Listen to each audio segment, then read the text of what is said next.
Hello दोस्तों। आज हम चर्चा करने वाले हैं सबसे जो इम्पोर्टेंट टॉपिक है नीट में, जहां से भर भर के क्वेश्चन आते हैं। जेनेटिक्स का चैप्टर है जिसे हम principle of inheritance and variation कहते हैं। लगभग इससे एक ही चैप्टर से लगभग 5 से 6 क्वेश्चन आपके आएंगे, यानी एक क्वेश्चन 4 मार्क्स का होगा। लगभग 20-25 मार्क्स आपके इसी चैप्टर से आने वाले हैं दोस्तों। तो देखते हैं, इसके इम्पोर्टेंस को देखते हुए हम इसे लाइन बाय लाइन पूरा डिटेल में इसका चर्चा करेंगे और एक एक वर्ड के माने समझेंगे दोस्तों। तो दिया गया है principle of inheritance and variation. अब प्रिंसिपल ऑफ इनहेरिटेंस मतलब होता है कि अनुवांशिकी के सिद्धांत। प्रिंसिपल माने सिद्धांत, इनहेरिटेंस माने अनुवांशिकी, एंड वेरिएशन मतलब विविधता। तो अनुवांशिकी के सिद्धांत और उसकी विविधता है, तो यानी उनमें भिन्नता किस प्रकार की पाई जाती है।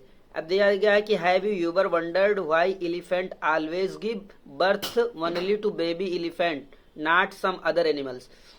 कह रहा है कि आपने कभी ये सोचा है, आपको कभी ये हैरत हुआ है कि क्यों हमेशा हाथी अपने बच्चों को हाथी ही जन्म देती है, दूसरे बच्चे नहीं देती है, दूसरे जानवर को वो नहीं पैदा करती है। या फिर दिया है or why a mango seed form only a mango plant, या क्यों आम का पेड़ सिर्फ आम का जो है बीज जो है आम का पेड़ ही देता है, नॉट एनी अदर प्लांट्स, और दूसरे पौधे क्यों नहीं देता है। Given that they do are offspring identical to their parents. इसमें दिया गया है कि क्या जो बच्चे होते हैं वो अपने माता पिता के सेम जैसे ही दिखाई देते हैं, या or do they show difference in some of their characteristics, या उनके कुछ लक्षणें अलग होती हैं उनके माता पिता से। Have you ever wonder why siblings sometime look so similar to each other.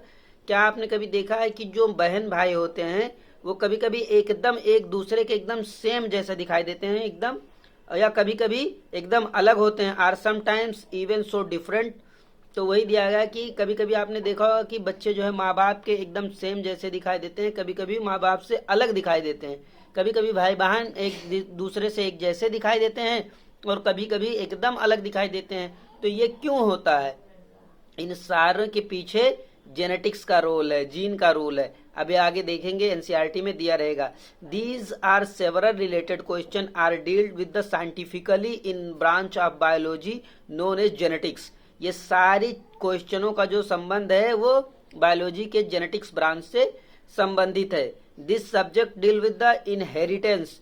इस सब्जेक्ट को जो माता पिता अपने बच्चे से दिखने में नाक नक्शा उनका, उनके हाथ की उंगलियां, किसी ने कहा कि देखो जब बच्चा पैदा होता है, जब अस्पताल में जाते हैं तो बच्चा पैदा ही हुआ 2-3 दिन का है, तभी भी कोई उसकी चाचा चाची या उसकी बुआ वगैरह कोई भी कह देता है कि देखो बच्चे के नाक इसके माँ पे गया है, बच्चे की जो हाथ है उसके दादी पे गया है। तो इस तरीके से कहते हैं। या देखते हैं कि भाई बहन बहुत से दफा ऐसा होता है कि एकदम सेम जैसे दिखाई देते हैं सगे भाई बहन, और कभी कभी ऐसा होता है कि बच्चा ना तो माँ बाप पे दिख रहा है ना भाई बहन एकदम जैसे मिलजुल रहे हैं, उसका कुछ अलग ही नाक नक्शा है।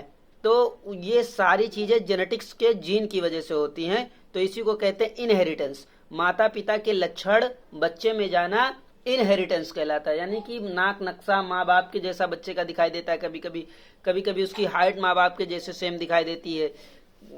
तो उसी को कहते हैं इनहेरिटेंस, यानी कि उंगलियां की पोड़ जो है माँ बाप की जैसे दिखाई देती हैं, माँ बाप की उंगलियों की जैसे दिखाई देती हैं, तो ये इनहेरिटेंस के कारण होती है। आइए देखते हैं एनसीईआरटी की लाइन पर।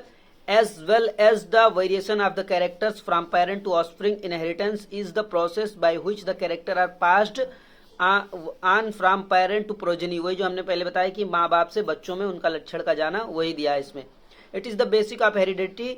Variation is the degree by which the progeny differ from their parents. तो जो हमने इनहेरिटेंस बताया था ना, देखिए यहाँ प्रिंसिपल ऑफ इनहेरिटेंस, यानी माता पिता से बच्चों में उनके लक्षणों का जाना, यानी माँ बाप से बच्चों के नाक नक्शे मिलना, उनकी उंगलियों के पोड़ मिलना, उनकी हाइट मिलना, ये सब इनहेरिटेंस के कारण होता है। बच्चों का कलर माँ बाप के जैसा होना, ये इनहेरिटेंस होता है। लेकिन वेरिएशन क्या होता है कि जब बच्चे माँ बाप के जैसे नहीं दिखाई देते हैं, या भाई बहन से अलग जो है दिखाई देते हैं, जैसे एक भाई गोरा है, दूसरा भाई उसका काला है, या उसकी हाइट थोड़ी बड़ी है, उसकी हाइट थोड़ी छोटी है, उसके नाक नक्शे थोड़े अलग प्रकार के हैं, तो ये वेरिएशन होता है। यानी माँ बाप से नहीं मिलते हैं बच्चे के कुछ जो लक्षण, वो वेरिएशन के कारण होता है। अच्छा, ये वेरिएशन क्यों होता है? आपने हमेशा सुना होगा sexual reproduction, asexual reproduction. Sexual reproduction जब होगा तब अक्सर ज्यादा चांसेस रहते हैं कि वेरिएशन पाया जाए। कुछ ना कुछ अलग रहेगा, एकदम एग्जैक्टली माँ बाप के जैसा बच्चा नहीं रहेगा, एकदम एग्जैक्टली भाई बहन के जैसा बच्चा नहीं रहेगा। लेकिन असेक्सुअल रिप्रोडक्शन जो होता है, जो प्लांटों में ज्यादा होता है, पेड़ पौधों में ज्यादा होता है, तो वो सेम उसी प्लांट के जैसा ही प्लांट दिखाई देता है सेक्सुअल रिप्रोडक्शन में या वेजिटेटिव रिप्रोडक्शन में। लेकिन ऐसा इंसानों में या जानवरों में नहीं होता है, वो कुछ ना कुछ अलग रहता है। कैसे? 1000 गाय रहेंगी और उसमें से गाय अपने बछड़े को सेम उसी कलर की, तभी भी गाय अपने बछड़े को आसानी से पहचान लेती है। या 1000 किस्म के इंसान खड़े हैं, उसमें से बच्चा अपने माँ को इजिली। तो हम कह रहे थे दोस्तों कि जैसे बहुत सारे 1000 या 1,00,000 की भीड़ हो तो बच्चा अपने माँ बाप को पहचान लेता है या माँ बाप अपने बच्चे को पहचान लेते हैं। यानी कुछ ना कुछ डिफरेंस रहता है ना। इंसानों में भी एक जैसे सब नहीं दिखाई देते हैं। सबके एक कमरे में, एक क्लास में कई सारे बच्चे होते हैं, लेकिन किसी का शकल एक दूसरे से एकदम मिलता जुलता नहीं रहता है। इवन सगे भाई बहन का भी शकल एक दूसरे से नहीं मिलता है। क्यों? क्योंकि सेक्सुअल रिप्रोडक्शन के कारण उनमें भिन्नता आती है, तो उसी को वेरिएशन कहते हैं। Human new from as earlier 8000 to 1000 BC। अब इसका मतलब क्या समझे? यानी कि 1000 से लेके 8000 से लेके 1000 से लेके 8000 BC पहले ही जो है इंसान इन सब चीजों के बारे में जानता था। That one of cause of the variation was hidden in the sexual reproduction. जो वेरिएशन हमारे अंदर पाई जाती है वो सेक्सुअल रिप्रोडक्शन में छिपा हुआ है। इन सारी चीजों की जड़ ये इंसान 8000 से लेके 1000 BC पहले ही जानता था। BC मतलब क्या दोस्तों? BC मतलब होता है बिफोर क्राइस्ट, यानी कि ईसा पूर्व। ईसा जो यीशु मसीह थे ना, उनके जन्म से पहले को BC कहा जाता है, बिफोर क्राइस्ट। BC मतलब होता है। एक होता है AD मतलब होता है एडोनॉमी जो ईसा पश्चात होता है उसे AD कहते हैं। और एक होता है BC जो ईसा के जन्म के बाद वाले ईयर होगी, सन होंगी, उन्हें AD कहा जाता है, एडोनॉमी यानी ईसा पश्चात। और BC मतलब बिफोर क्राइस्ट, ईसा के जन्म के पहले के चीजों को कहते हैं। अच्छा दोस्तों, आइए देखते हैं यहाँ पे कि 8000 से 1000 साल BC पहले से इंसान, यानी बहुत पहले से। अब ईसा तो बहुत पहले पैदा हुए जो ईसा मसीह थे, तो उनके जन्म से पहले ही लोग जानते हैं कि ये सारी जो वेरिएशन है वो सेक्सुअल रिप्रोडक्शन के कारण होती है। They exploited the variation that where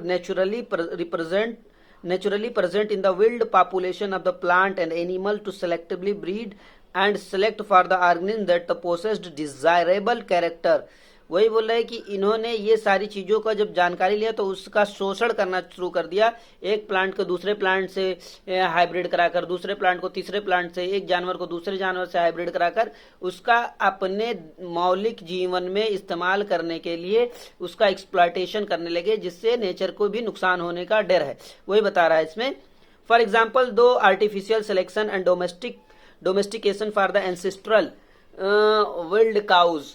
अब जैसे एग्जाम्पल दिया है कि जो ये सारी चीजें जेनेटिक्स का, जानकारी का जो इन्होंने शोषण किया या जो उसका उपयोग भी किया, वो कैसे है? जैसे आप देखते हैं ना कि विल्ड काऊ, नील गाय को लिए और देसी गाय को मिलाकर एक अलग काऊ बना दिया, जिसे साहिवाल काऊ कहते हैं, जो पंजाब में पाई जाती है, उसी का एग्जाम्पल दिया है। या फिर खच्चर आप देख लेते हैं, गधे और घोड़े को मिलाकर जो हाइब्रिड करा देते हैं वो खच्चर होता है। हम जो मौसमी खाते हैं वगैरह, ये भी संतरे और नींबू को हाइब्रिड कराकर बनाया गया हुआ होता है। तो इसी तरीके से जो हाइब्रिड करा के बनाया जाता है ह्यूमन के द्वारा, आर्टिफिशियल द्वारा, उसी को हम कहते हैं कि इसका ये शोषण करना भी एक तरीके से कुदरत की चीजों में छेड़छाड़ करना हुआ हो। तो देखिए, विल्ड काऊ मतलब नील गाय, गांव में आप देखे रहेंगे। तो we have well known Indian breed example Sahiwal cow in Punjab. जो विल्ड काऊ है यानी जंगली गाय को और देसी गाय जो हमारे यहाँ होती है, उन गायों को जब हाइब्रिड करा देंगे तो जो उनका बच्चा होगा वो बहुत ही दुधारू किस्म की गाय पैदा होगी। जैसे साहिवाल काऊ पंजाब में पाई जाती है, जो काफी दूध देने के लिए मशहूर है और हाई प्रोटीन उसमें पाया जाता है उनके दूधों में। We must however recognise that though our ancestor knew about the inheritance. तो वी मस्ट हाउएवर रिकॉग्नाइज, तो हमें ये जानना चाहिए कि हमारे एंसेस्टर, जो हमारे पूर्वज थे, वो इनहेरिटेंस के बारे में जानते थे। कैरेक्टर्स एंड वेरिएशन, इनहेरिटेंस और वेरिएशन के बारे में दोनों वो जानते थे। They had very little idea about the scientific basis of these phenomena. वो ये सारी चीजों को जानते थे, लेकिन उन्हें ये साइंटिफिक बेसिस नहीं मालूम था। लेकिन ये जानते थे कि इनका हाइब्रिड कराएंगे, इनका मेटिंग कराएंगे तो एक नई हाइब्रिड प्राप्त होगी। जैसे साहिवाल काऊ का उन्होंने कराया, लेकिन उन्हें साइंटिफिक कोई नॉलेज नहीं था। हालांकि वो ये जानते थे कि इस गाय से जब मैटिंग कराएंगे तो इस प्रकार की नई नस्ल बनेगी। अब आइए देखते हैं Mendel's law of inheritance. Mendel ने जो है इनहेरिटेंस के जो लॉ दिए थे वो कब दिए थे? मेंडल ने 1865 में उनका लॉ जो है पब्लिश हो गया था, लेकिन मेंडल ने पी प्लांट पर 7 साल तक का रिसर्च किया, स्टडी की, 1856 से लेकर 1863 तक का।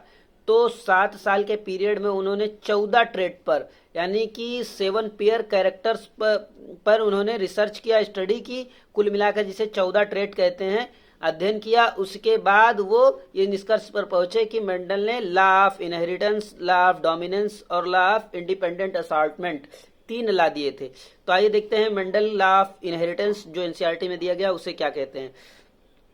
It was during the mid-19th century that headway was made in the understanding of the inheritance। यानी कि ये mid-19th century में यानी 1850 ईस्वी के लगभग यानी मध्य में 1900 शताब्दी के मध्य में इनहेरिटेंस के बारे में दिया गया। George Gregor Mendel conducted hybridisation experiment on the garden pea for 7 years. जैसे हमने पहले बताया कि 7 साल तक उन्होंने अध्ययन किया 1856 से 1863 तक का, and propose the law of inheritance in living organism, और उन्होंने जीवित ऑर्गेनिज्मों में लॉ ऑफ इनहेरिटेंस को दिया। During Mendel's investigation into the inheritance pattern, it was for the first time that the statistical analysis and mathematical logics were applied to problem in the biology। बोले कि इसमें दिया गया एनसीईआरटी में कि पहली बार जो है बायोलॉजी में स्टैटिस्टिकल एनालिसिस और मैथमेटिकल लॉजिक का इस्तेमाल किया गया था। बायोलॉजी में किसके द्वारा? मेंडल के द्वारा, ग्रीगर मेंडल के द्वारा पहली बार किया गया था। हालांकि उससे पहले किसी ने भी स्टैटिस्टिकल एनालिसिस और मैथमेटिकल लॉजिक्स का इस्तेमाल नहीं किया था। His experiment had a large sampling size which gave greater credibility to the data that he collected। उन्होंने बहुत ही लंबा सैंपल लिया था, बहुत सारे सैंपलों पर इन्होंने अपना स्टडी किया, जिससे लोगों की विश्वसनीयता और बढ़ गई और उनके रिजल्ट जो है सटीक आने लगे। कैसे? उन्होंने कई लार्ज साइज का सैंपल लिया। जैसे सीड लिया तो सीड देखिए राउंड और रिंकल्ड, 2 लिया, राउंड डोमिनेंट था रिंकल्ड पे। फिर सीड का कलर देखा, पहले सीड की शेप देखी, फिर सीड का कलर देखा, येलो डोमिनेंट था ग्रीन पर। फिर फ्लावर का कलर देखा कि वायलेट डोमिनेंट व्हाइट पर था। फिर उन्होंने फुल लिया, फुल पॉड, ये जो फली है ना, फली मटर की फली जो रहती है जिसे हम निकोल के छिलकर उसके अंदर से दाना निकालते हैं तो उसी को पॉड कहते हैं। तो फुल पॉड डोमिनेंट था कंस्ट्रक्टेड पर। फिर देखते हैं कि ग्रीन पॉड डोमिनेंट था येलो पॉड पे।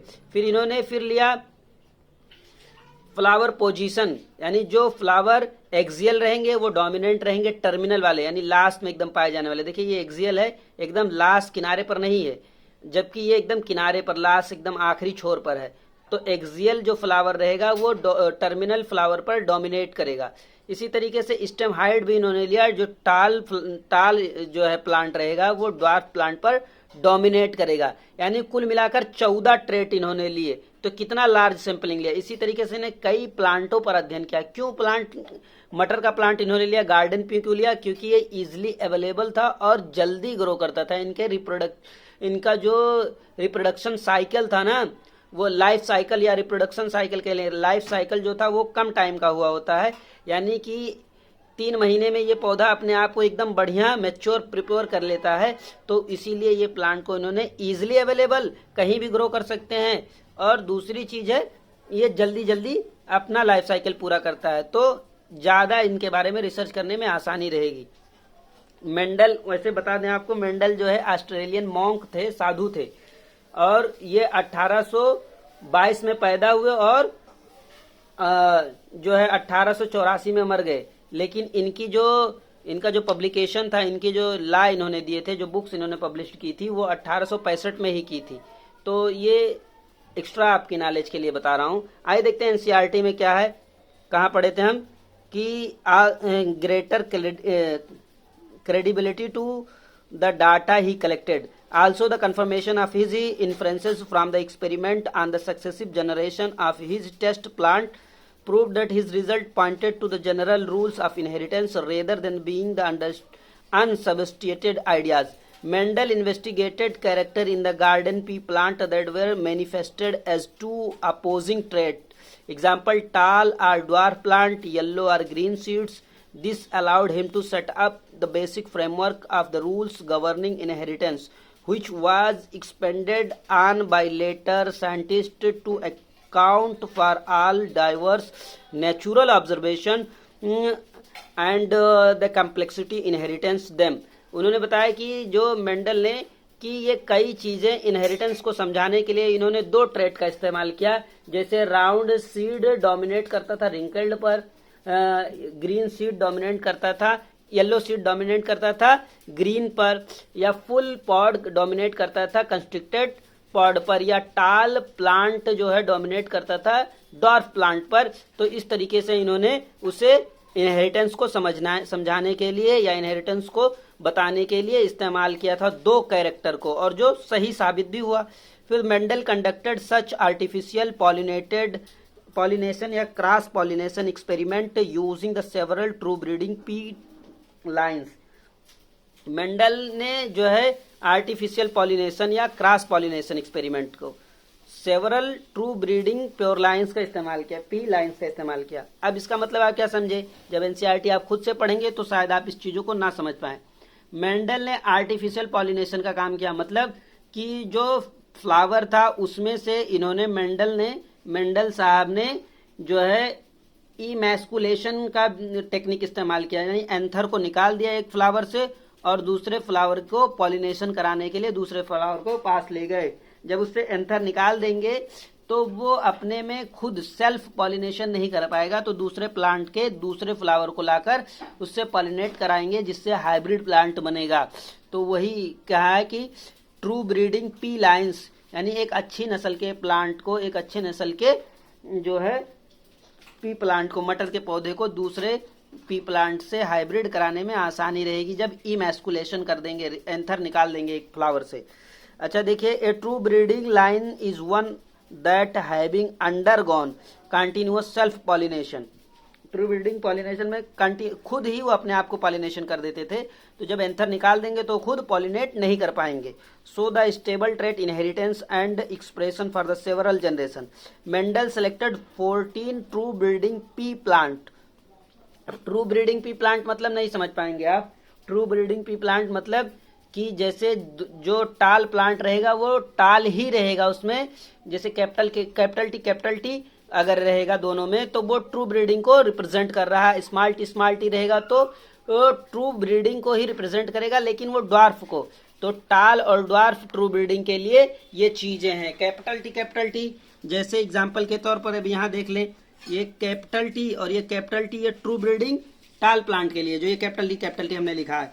या फिर स्मॉल टी ये भी ट्रू ब्रीडिंग को रिप्रेजेंट करता है, स्मॉल टी, लेकिन ये ड्वार्फ प्लांट के लिए है, तो इसी को प्योर लाइन भी कहते हैं. तो इस तरीके से इन्होंने 14 ट्रू ब्रीडिंग को लिया, यानी कि राउंड सीड जो है, फिर येलो सीड, फिर वायलेट फ्लावर, फिर फुल पॉड, फिर कंस्ट्रिक्टेड और क्या कहते हैं ग्रीन. इसी तरीके दोनों के अलग अलग कंट्रास्टिंग मतलब होता है अपोजिट कैरेक्टर. जैसे राउंड सीड रहेगा तो रिंकल्ड सीड रहेगा, येलो सीड रहेगा तो ग्रीन सीड रहेगा, वायलेट फ्लावर रहेगा वो डोमिनेट करेगा व्हाइट फ्लावर पर, फुल पॉड रहेगा वो डोमिनेट करेगा कंस्ट्रिक्टेड पॉड पर, ग्रीन पॉड रहेगा तो येलो पॉड पर डोमिनेट करेगा, एक्सियल फ्लावर रहेगा वो जो है टर्मिनल फ्लावर पर डोमिनेट करेगा. इसी तरीके से टाल प्लांट रहेगा तो वो ड्वार्फ प्लांट पर डोमिनेट करेगा. ये सारी चीजें कुल मिलाकर 14 इनके प्योर लाइन ट्रू ब्रीडिंग का लिया इन्होंने. Some of the contrasting traits selected were the smooth or the wrinkled seed, yellow green, जो हमने पहले ही बता दिया सब इसमें एनसीईआरटी का.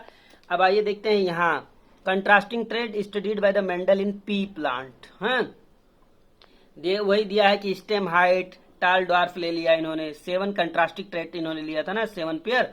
तो स्टेम हाइट एक टाल रहेगा, एक ड्वार्फ रहेगा. फ्लावर कलर रहेगा जो वायलेट और व्हाइट रहेगा. फिर फ्लावर पोजीशन रहेगा, एक्सियल और टर्मिनल रहेगा. पॉड शेप रहेगा, इन्फ्लेटेड एंड कंस्ट्रिक्टेड. इन्फ्लेटेड मतलब समझे, जो फुल रहेगा उसको इन्फ्लेटेड भी कह सकते हैं आप. पॉड कलर रहेगा ग्रीन और येलो रहेगा.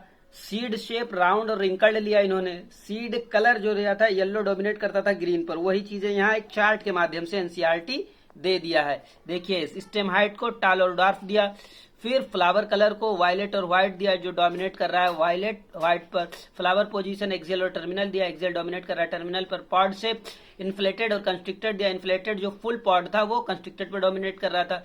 अब पॉड कलर जो था ग्रीन और येलो, ग्रीन डोमिनेट कर रहा था येलो पर।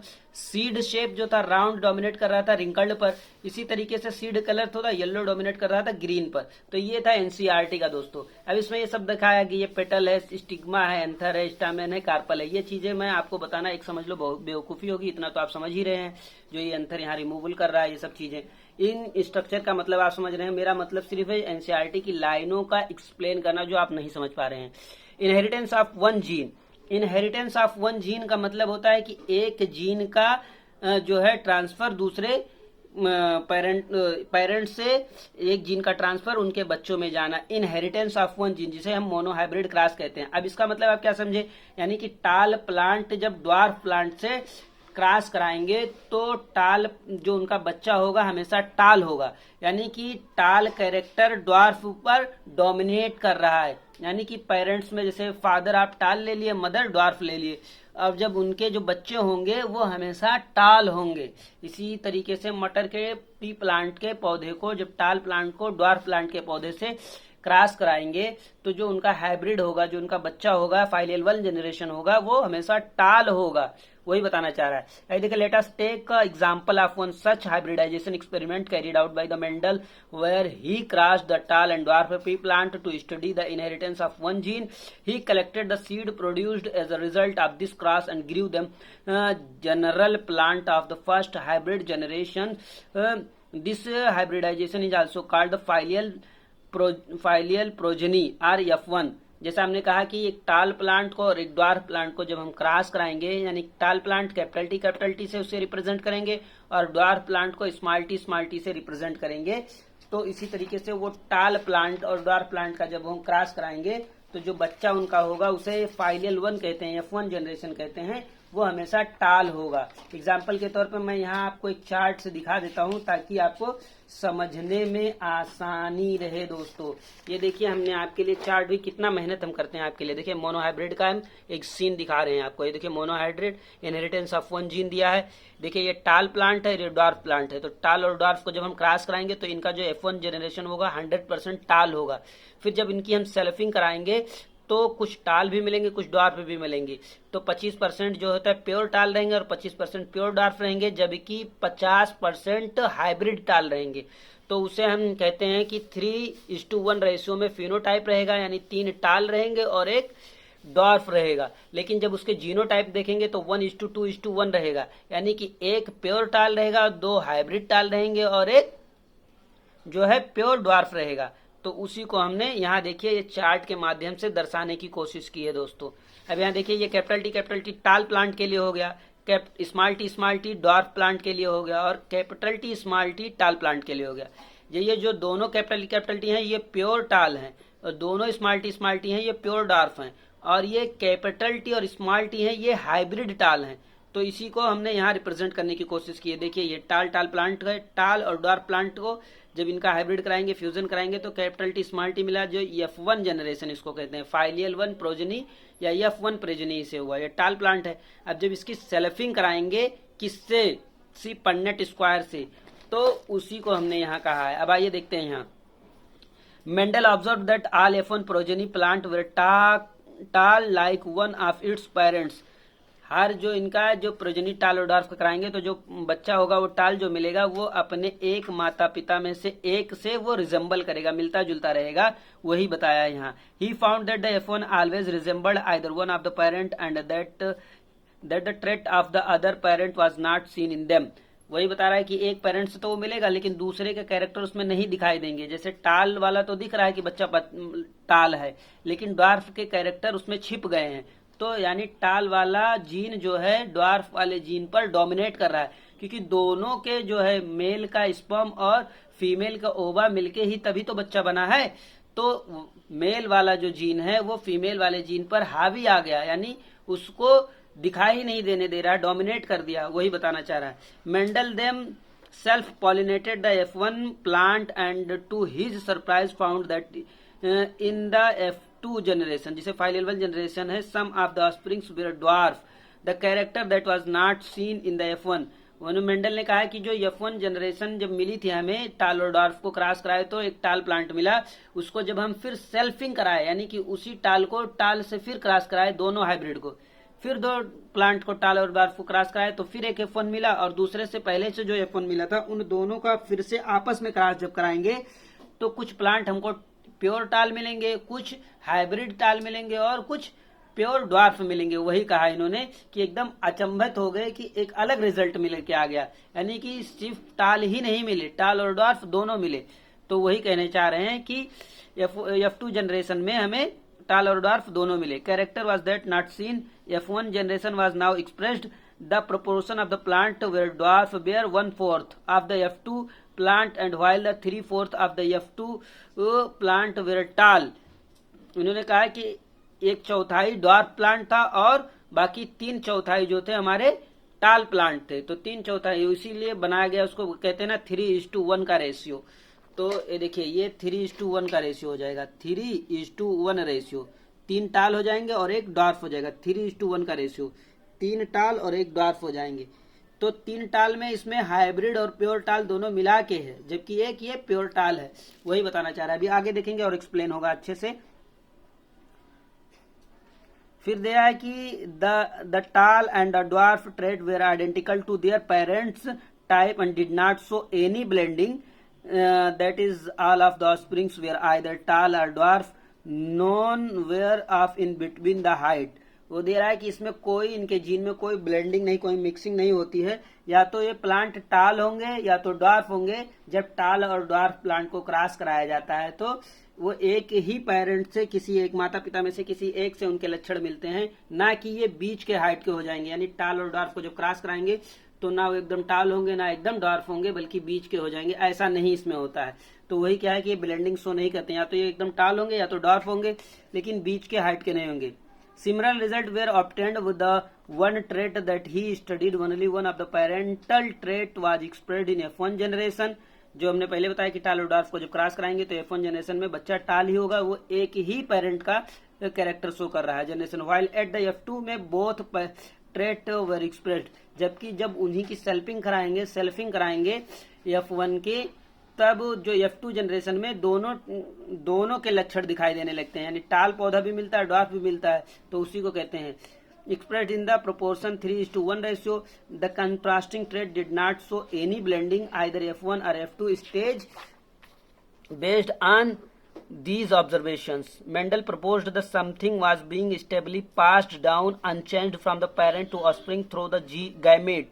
मेंडल ने कहा कि कुछ ऐसी चीजें हैं जो बदलती नहीं है, उसको डायरेक्ट पेरेंट से ऑफ स्प्रिंग में, उनके बच्चों में चली जाती है गैमेट के थ्रू होते हुए। उन्होंने उसका नाम फैक्टर दिया था, जो स्टेबल था, लेकिन हालांकि बाद में वो गलत साबित हुआ, जिसे हम जीन के नाम से भी जानते हैं। तो वही दिया कि based on the observation Mendel proposed something was being stably passed. Stably मैंने एकदम स्टेबल था, वो बदलता नहीं था, डाउन अनचेंज्ड, जो बदलता नहीं था, from parent to offspring through the gametes over successive generation. अब ये चीज उन्होंने तो बोल दिया, लेकिन वो सिद्ध नहीं कर पाए। क्यों? अगर जब चेंज नहीं होता है तब तो बच्चा पैदा होता है तो सेम अपने माता पिता के जैसा ही दिखाई देता।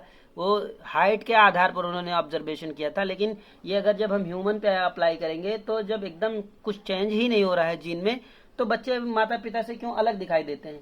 ये चीजें गलत साबित हुई आगे चलकर। अगर ऐसा रहता तो एकदम एग्जैक्ट माता पिता के जैसा ही बच्चे दिखाई देते अगर जीन स्टेबल ही होता तो। हालांकि यहाँ देखिए, he called these things as a factor, now we call them as a gene. उन्होंने उस चीज को फैक्टर कहा था जो माता पिता से बच्चों में लक्षणों का जाना होता है जिनके द्वारा, उन्होंने उसे फैक्टर कहा था, जिसे अब हम जीन के नाम से कहते हैं। तो वही दिया, gene therefore are the unit of inheritance. उन्होंने कहा कि इनहेरिटेंस की जो इकाई होती है, अनुवांशिकी का जो एक इकाई होता है, वो जीन ही होता है। They contain the information that he required to express a particular trait in an organism. gene which code for a pair of contrasting traits are known as the allele।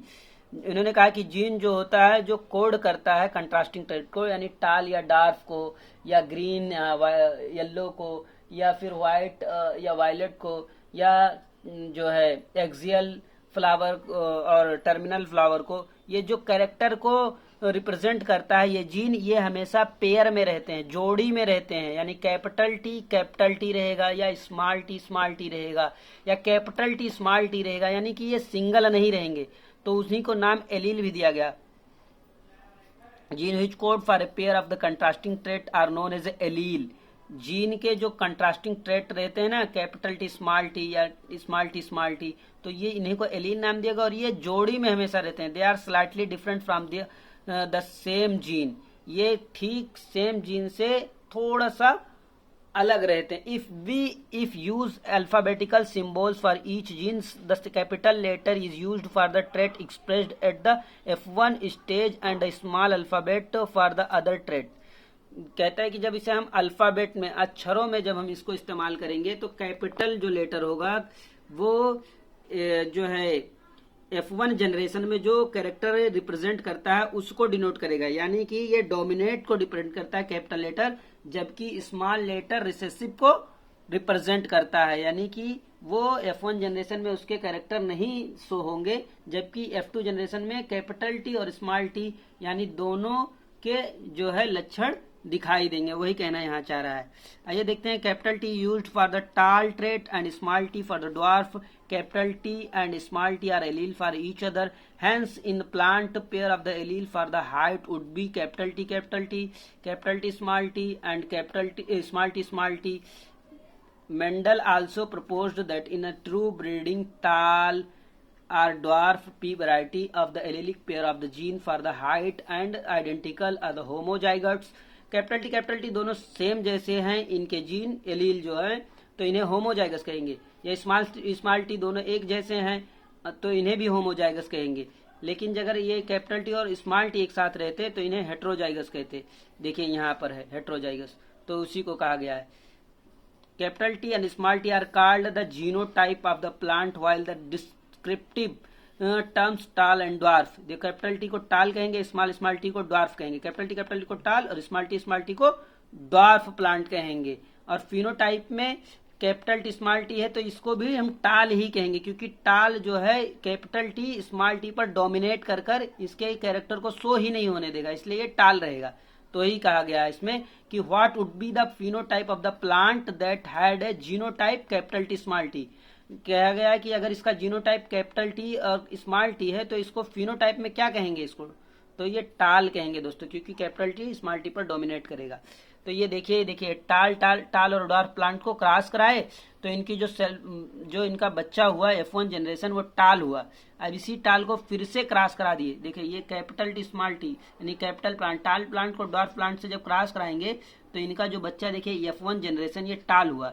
अब इसी टाल को फिर एक टाल प्लांट से जो दूसरे F1 जनरेशन का है उसी से क्रॉस जब करा देंगे तो इनकी जो प्रोजनी होगी ये सब टाल होगी और एक डॉर्फ हो जाएगी। तो ये देखिए 3 टाल हैं, 1 टाल 2 टाल 3 टाल, टाल माने लंबा है, एक ये लंबा है, ये लंबा है, ये लंबा है और एक ये डॉर्फ है, ये बौना है।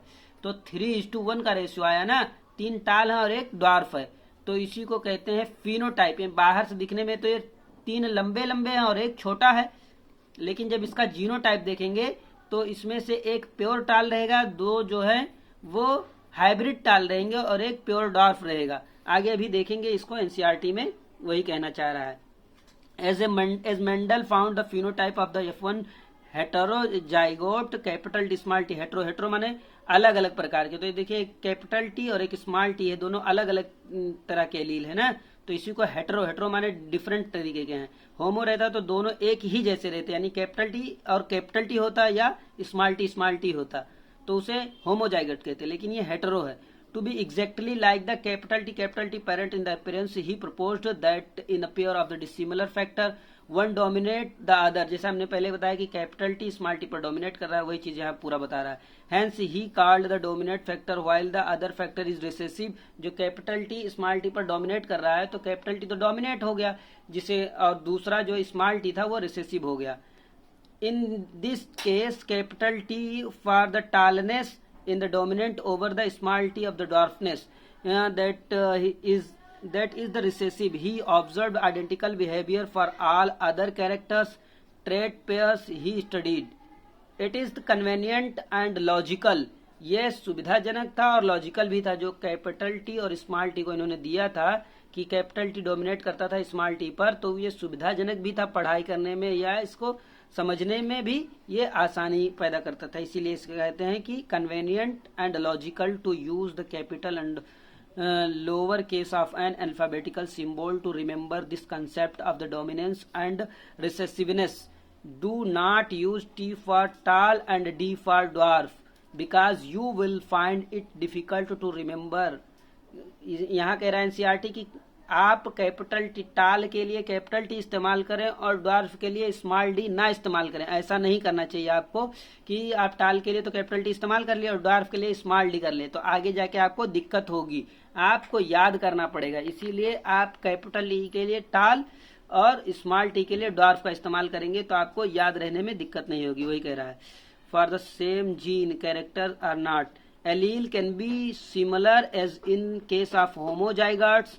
देखिए रहेगा तो होमोजाइगोट्स कैपिटल टी जैसा हमने आपको पहले बताया, ये स्मॉल टी दोनों एक जैसे हैं तो ये भी होमोजाइगोट रहेंगे. आर कैन बी डिसिमिलर यानी अलग अलग भी हो सकते हैं, सिमिलर भी हो सकते हैं और डिसिमिलर भी. देखिए हेट्रोजाइगोट जिसको कहते हैं ये डिसिमिलर है capital T small T. Since the capital T small t plant in the heterozygote for the gene controlling one character height is monohybrid and the cross between the capital T and small t is monohybrid cross. वही दिया. देखिए टाल plant को और ये dwarf plant को दोनों को जब आपस में क्रॉस कराएंगे तो जो इनकी F1 जनरेशन रहेगी वो हमेशा टाल होगी. तो वही बताया है. और टाल की जब सेल्फिंग कराएंगे तो टाल और ड्वार्फ दोनों मिलेंगे. देखिए ये इसमें सब टाल प्लांट आया है. देखिए कैपिटल टी ये टाल है और स्मॉल टी ड्वार्फ है. तो इनके दोनों के जीन को जब आपस में क्रॉस कराएंगे तो ये देखिए सब टाल प्लांट आ रहे हैं. कैपिटल टी स्मॉल टी यानी कैपिटल टी डोमिनेट कर रहा है स्मॉल टी पर तो ये भी टाल हो गया. कैपिटल टी डोमिनेट कर रहा है स्मॉल टी पर ये भी टाल हो गया. कैपिटल टी स्मॉल टी पर डोमिनेट कर रहा है ये भी टाल हो गया. और कैपिटल टी स्मॉल टी ये भी टाल हो गया. यानी कि ये पूरे इनके बच्चे जो होंगे F1 जनरेशन जो होगी वो टाल होगी. तो इसको हम ऐसा ना रिप्रेजेंट करके डायरेक्ट इस तरीके से भी रिप्रेजेंट कर सकते हैं. देखिए ये कैपिटल टी जब टाल करेंगे तो यहाँ देखिए टाल सिर्फ एक आया, इस दोनों का मिला के इन दोनों का बच्चा टाल हुआ. या इस तरीके से कर ले. ये देखिए कैपिटल टी का इसका करेंगे तो कैपिटल टी स्मॉल टी ये टाल आ गया. वही यहाँ पर रिप्रेजेंट करना चाह रहा है. तो अभी जब इनकी सेल्फिंग कराएंगे दो टाल को, देखिए हाइब्रिड टाल और ये फिर हाइब्रिड टाल, दोनों हाइब्रिड टाल है, प्योर टाल नहीं है ना. कैपिटल टी स्मॉल टी और कैपिटल टी स्मॉल टी है. जब इनको जब क्रॉस कराएंगे तब हमें दोनों के कैरेक्टर शो होने लगेंगे, यानी टाल का भी और ड्वार का भी. तो इसमें एक आएगा जो है 3 टाल प्लांट मिलेंगे फिनोटाइप में और एक ड्वार्फ प्लांट मिलेगा. लेकिन जब उसको जीन के तौर पे देखेंगे, आंतरिक उनकी जो है जीन के हिसाब से देखेंगे, तब 1:2:1 के रेशियो आएगा. यानी एक प्योर टाल रहेगा, 2 हाइब्रिड टाल रहेंगे और एक प्योर ड्वार्फ रहेगा. वही इसमें ये पूरे चीजों में यहाँ बताया है. तो ये पोथा पढ़ने की जरूरत नहीं है. अच्छा अगर हम पढ़ना भी चाहें तो एक सरसरी निगाह से पढ़ते चले जा रहे हैं. From the observation that the recessive parental Trent is expressed without any blending in the F2 generation. वही बता रहा है कि कोई मिक्सिंग जीन में नहीं होगी. जो F2 जनरेशन में दोनों के कैरेक्टर शो होने लगेंगे उसी को फाइलियल 2 जनरेशन कहते हैं. We can inform that when the tall and dwarf plant produce gamete by the process of the meiosis, the allele of the parent pair separate or the segregate. वही बता रहा है कि जब हम टाल और ड्वार्फ प्लांट को F2 जनरेशन में फिर से क्रॉस कराएंगे तो उनके जीन आपस में मिक्सिंग नहीं होते हैं, वो अलग अलग शो करते हैं. इसीलिए एक प्योर टाल मिलता है, 2 हाइब्रिड टाल मिलते हैं और एक प्योर ड्वार्फ मिलता है. तो इसी को कहते हैं कि ये जीन की ब्लेंडिंग नहीं होती है, मिक्सिंग नहीं होते हैं. यानी दूसरे जनरेशन में F1 जनरेशन में तो सिर्फ टाल दिखाई देता है, लेकिन F2 जनरेशन में ये दोनों के कैरेक्टर शो करने लगते हैं. तो वही बता रहा है कि इसमें जीन की ब्लेंडिंग नहीं होती, मिक्सिंग नहीं होती. From each other and only one allele is transmitted to a gamete. यानी कि 2 जीन है, कैपिटल टी है तो इसमें से सिर्फ टी ही आएगा, और इसमें से कैपिटल टी स्मॉल टी है तो इसमें से भी सिर्फ टी आएगा. तो इसका कैपिटल टी और इसका स्मॉल टी, यानी दोनों टी में से एक टी आएगा और इसमें दोनों टी में से एक टी आएगा. तो इसका कैपिटल टी और इसका स्मॉल टी मिलाकर कैपिटल टी स्मॉल टी बने तो टाल हो गया F1 जनरेशन में. तो वही बता रहा है कि दोनों में से एक ही जीन आएगा. From each other only one allele is transmitted to gamete. हाँ, कैसे हम इंसान हैं, हमारे अंदर 46 क्रोमोसोम पाए जाते हैं, लेकिन हमारे गैमेट में सिर्फ 23 क्रोमोसोम जाते हैं मेल से और 23 क्रोमोसोम आते हैं फीमेल के एग से, और दोनों फर्टिलाइज होते हैं तो 46 क्रोमोसोम होता है, यानी हैप्लॉइड आएंगे और ये मिलाकर डिप्लॉइड बन जाते हैं। वही इसमें भी कहा गया है, this generation of the allele is random process and there is the 50% chances of the gamete containing either allele as has been verified by the result of the crossing. In this way, the gamete of the tall plant, capital T tall plant have allele capital T. The gamete of the dwarf plant, small t plant have the allele small t. वही हमने बताया कि जैसे capital T से दो capital T हैं ये टाल प्लांट के जीन, तो इसमें से एक जीन इसमें आएगा इसके गैमेट में, और यानी कि इसके स्पर्म में, और एक स्मॉल टी इसमें से आ जाएगा इधर इसके गैमेट में, और दोनों कैपिटल टी स्मॉल टी मिलाकर एक जाइगोट बनाकर एक बच्चा बनाएंगे जो F1 जनरेशन, वही इसमें पूरा बताएगा पोथी पत्रा में, उसी को एलील नाम दिया। During fertilisation two allele capital T from the one parent से through the pollen and small t from the other parent through the eggs are united to produce zygote that have one capital T allele and one small t allele. In other words, the hybrid capital T small t, since these hybrid contains allele which express the contrasting trait, the plants are heterozygotes. जब ये capital T और small T जब fuse करेंगे तो जिनका ये बच्चा होगा वो प्योर टाल नहीं होगा, वो हाइब्रिड टाल होगा। तो वही बताया गया कि हेटेरोजाइगोट्स होंगे, यानी एक से कैपिटल टी आया टाल प्लांट से और स्मॉल प्लांट से स्मॉल टी आया, तो दोनों मिलाकर हेटेरोजाइगोट तो बनेंगे, यानी बच्चा टाल तो दिखाई देगा क्योंकि कैपिटल टी उस पर स्मॉल टी पर डोमिनेट कर रहा है। The production of the gamete by the parents, the formation of the zygote F1 and F2, वही जो हमने पहले बताया दोस्तों। अब इसको चाहे तो पूरा पोथी पत्रा पढ़ें और चाहे तो वैसे ही समझ लें, लेकिन आपको संतुष्टि नहीं रहेगी, इसके लिए हमको ये पढ़ना पड़ रहा है, वीडियो लेंदी भी हो रहा है। तो ये सारी चीजें देखिए, इससे ये सेल्फिंग जब कराएंगे तो जो टाल प्लांट हमें मिला कैपिटल टी स्मॉल टी, वही यहाँ देखिए ये टाल प्लांट का ये आया F1 जनरेशन में, तो इसी के गैमेट को एक दूसरे टाल प्लांट से के गैमेट से फिर जब फ्यूजन कराएंगे तो देखिए ये चेकर बोर्ड दिखाई दे रहा है ना, इसी को पन्नेट स्क्वायर कहते हैं। तो वही दिया गया है कि the plant can be understood from the diagram called Punnett square as shown in the figure. It was developed by the British geneticist Reginald C Punnett. ये जो चेकर बोर्ड बनाया गया है ना, ये इस तरीके से, तो इसे पन्नेट सी नाम के एक साइंटिस्ट थे जो जेनेटिस्ट थे ब्रिटिश, उन्होंने दिया था। वही बता रहा है कि इस तरीके से आप इसको बनाएंगे तो ये हमें गैमेट को जब हम फ्यूजन करेंगे तो फिनोटाइप और जीनोटाइप हम इजी वे में पता कर ले जाएंगे रेजिनाल्ड सी पन्नेट के उससे, वही इसमें दिया गया है। It was the graphical representation calculate the probability of the all possible genotype of offspring in the genetic cross. The possible gamete are written on two sides, usually the top row and the left column.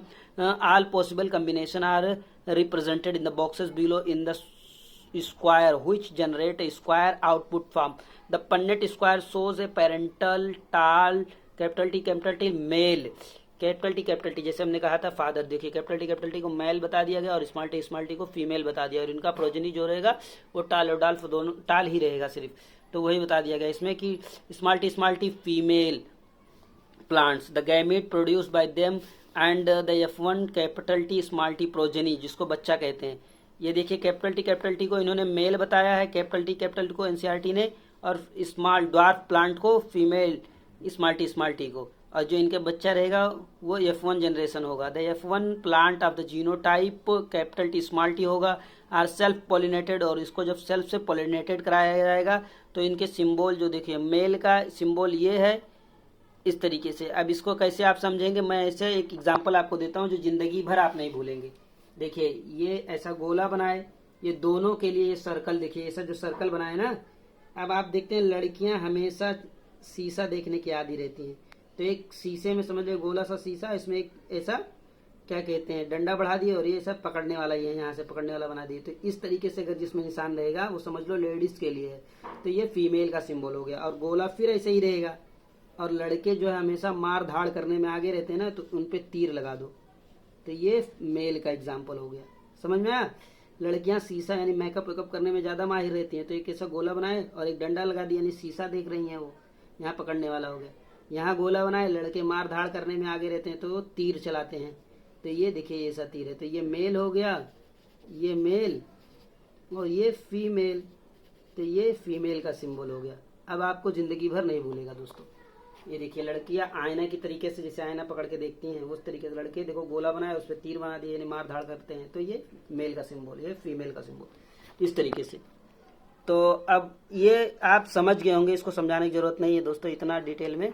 वही सब इसमें दिया, statistical data use किया गया है कि कैसे कितना कितना परसेंट क्या क्या होगा, और ये चीजें हम आपको पहले ही बता चुके हैं, इसको बताने की जरूरत नहीं है, वो टाइम सिर्फ बर्बाद करने का एक वो हो जाएगा।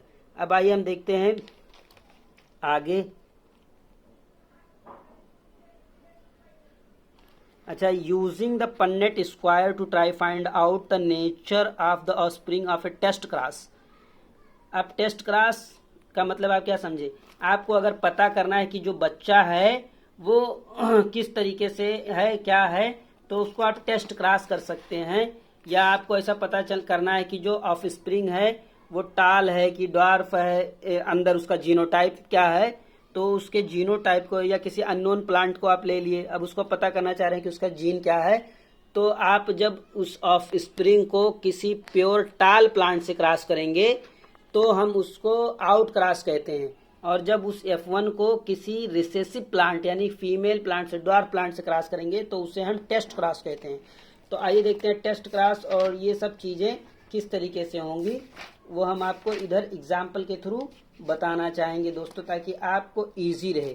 देखिए देखिए, ये कैपिटल टी ये टाल प्लांट है, ये स्मॉल टी ड्वार्फ प्लांट है। तो इनको जब हम कैपिटल टी से फिर से क्रॉस कराएंगे और चेक करना चाहेंगे तो इसको बैक क्रॉस कहते हैं। जब ये कैपिटल टी स्मॉल टी को प्योर टाल प्लांट से क्रॉस कराएंगे तो इसको हम आउट क्रॉस कहते हैं। तो ये डोमिनेंट कैरेक्टर शो करता ना, और जब ये कैपिटल टी स्मॉल टी को जो है प्योर ड्वार्फ प्लांट से क्रॉस कराएंगे तो ये रिसेसिव से जब क्रॉस कराएंगे तो ये टेस्ट क्रॉस हो जाएगा। तो इसी को हम कहते हैं क्या, test cross. What ratio did you get using the genotype of this cross? Can you give the general definition of a test cross? General definition of test cross कैसे आप दे सकते हैं। अब इसको देखिए, आइए टेस्ट क्रॉस के एग्जांपल देख लेते हैं। ये होमोजाइगट रिसेसिव है, ये देखिए स्मॉल डब्ल्यू दोनों में है ना, स्मॉल डब्ल्यू, जबकि यहाँ देखिए ये कैपिटल डब्ल्यू है। तो ये स्मॉल डब्ल्यू मतलब व्हाइट फ्लावर है। ये हमने पहले कहा था ना कि वायलेट डोमिनेट करेगा फ्लावर व्हाइट पर, ये मेंडेलियन ने दिया था कि वायलेट डोमिनेट करेगा व्हाइट फ्लावर पर। तो ये व्हाइट के लिए स्मॉल डब्ल्यू ये दो एलील हैं, ये होमोजाइगस हैं और ये भी होमोजाइगस हैं, यानी कैपिटल डब्ल्यू।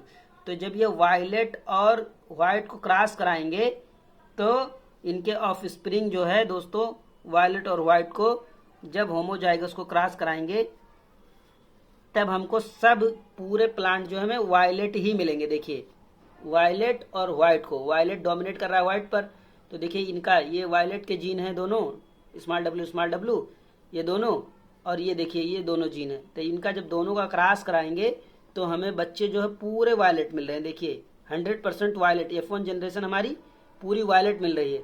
लेकिन अगर हम इन दोनों के जो जीन है, अब देखिए इसमें दोनों डिफरेंस आ रहा है। देखिए एक कैपिटल डब्ल्यू एक स्मॉल डब्ल्यू है, यानी कि F1 जनरेशन में दोनों के जाइगोट आए हैं, इसके भी गैमीट आए हैं और इसके भी गैमीट आए हैं। ये स्मॉल डब्ल्यू है और ये कैपिटल डब्ल्यू है, दोनों को मिलाकर ये हाइब्रिड प्लांट बना है। भले से वायलेट दिखा रहा है लेकिन इसके जीन जो है डिफर हैं। अब इसे F1 जनरेशन कहते हैं। जब इनकी सेल्फिंग कराएंगे तब अलग जो है इनके कैरेक्टर, दोनों के कैरेक्टर शो होने लगेंगे। देखिए यहाँ अब ये देखिए ये इन्हीं में से एक प्लांट को हम ले लिए, capital W small W, gene याद रखना है। देखिए यहाँ आ गया, ये कैपिटल डब्ल्यू स्मॉल डब्ल्यू आ गया। अब ये कैपिटल डब्ल्यू स्मॉल डब्ल्यू ये हाइब्रिड प्लांट ले लिए हम यहाँ, इन्हीं में से उठा के यहाँ। अब ये हाइब्रिड प्लांट के दो जीन हो गए, हेट्रोजाइगस है ये कैपिटल डब्ल्यू और देखिए यहाँ small W, capital W small W, ये हाइब्रिड जीन है। अब इन हाइब्रिड प्लांट को हम होमोजाइगस रिसेसिव से क्रॉस करा दे रहे हैं। होमोजाइगस देखिए इनके दोनों के गैमीट जो है, दोनों के जीन जो है स्मॉल डब्ल्यू है। देखिए स्मॉल डब्ल्यू, यानी कि ये होमोजाइगस है और ये हेट्रोजाइगस है। जो रिसेसिव जो ये हमारा F1 प्लांट मिला था ना, F1 फाइनल जनरेशन, यानी बच्चे को अब फिर पेरेंट से क्रॉस करा रहे हैं होमोजाइगस से। तो ये जो बच्चे को फिर उसके पेरेंट्स से, उसकी पेरेंट्स से क्रॉस कराएंगे, तब हमें क्या मिलेगा?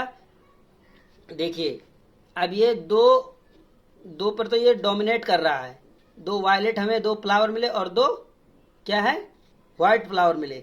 तो ये हाइब्रिड 2 मिले, कैपिटल डब्ल्यू स्मॉल डब्ल्यू, देखिए हाइब्रिड मिल रहा है, कैपिटल डब्ल्यू स्मॉल डब्ल्यू हाइब्रिड मिल रहा है। जबकि ये 2 प्योर व्हाइट प्लांट मिले, देखिए व्हाइट फ्लावर 2 मिले, small W small W small W small W. तो वही ये बता रहा है कि जब रिसेसिव से क्रॉस कराएंगे इसका, तब इसको हम टेस्ट क्रॉस कहते हैं। क्या?